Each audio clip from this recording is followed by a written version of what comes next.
A bird's eye view of Hilbre Island and a welcome sight for many a weary feathered friend.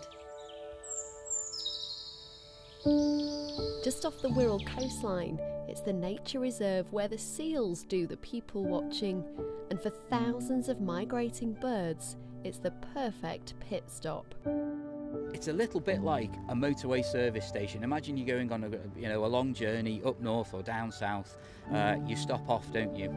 For a bite to eat and to refuel. So this is just the same thing, but for the birds. It's a bit prettier here than the local petrol station, It though. is, yeah. There's a much better view. And it's not just the birds who've enjoyed the landscape here over the years. Matt Thomas, who's been the island's ranger for more than a decade, says there's more to it than its scenery. If you'd have been here 230 million years ago, you might have seen a small dinosaur called Pseudosuchian Archosaurus, around 12 feet long from nose to tail, and they would feed around the island here, and we found evidence of that in the sandstone. We found dinosaur footprints in there, which is something lots of people are really interested in.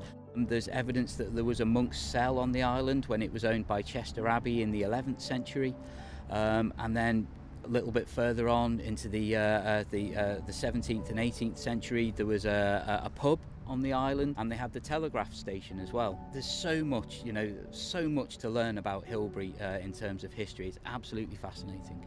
Well, there's no pub here now, but the wildlife can get pretty rowdy. Keeping an eye on things is ornithologist Chris Williams. One of the biggest visuals, I think, are the little egrets that you see on the way over. Beautiful little birds. 25, 30 years ago they were a rarity, and now there's hundreds. And if in the nicest way, you wish your life away, you're always looking forward to the next season, what it brings. Different birds, different animals. The landscape's incredible. And you actually get to stay over here. What are the amenities like on Hilbre? Nothing, there's no amenities, no water, no electricity. So we have to bring everything we need with us. Yeah, it's quite basic, but you're in such a great place, and we're here first light, so we can be ready for the migration. Conservation is also important here. Birds are caught in large traps and ringed or tagged to keep track of the population. We had a meadow pipit that was ringed on here in 2010. It was hit by a car in France in October 2010. The guy let it go, it revived, and then we retrapped it on exactly the same day a year later in 2011. So it made that amazing journey, a little tiny meadow pipit, all the way probably to North Africa or the Iberian Peninsula, and then back to breed on Hilbre. It's a lot of air miles, isn't it? Yeah, all carbon neutral though. And whilst blending in with its surroundings, recently a hoopoe, more at home somewhere like Madagascar, found its way here, along with many a lost bird on the way to where they're meant to be. And it's easy to see why it's so popular for birds and other wildlife. It's tiny, just 11.5 acres, and twice a day it's completely cut off by the high tide, meaning they've got the place to themselves.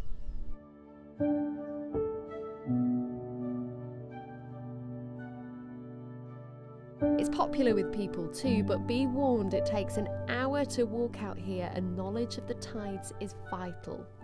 And it's a brilliant place, to come for a day trip, as long as you know the safe crossing times. And what makes Hilbre so special to you then?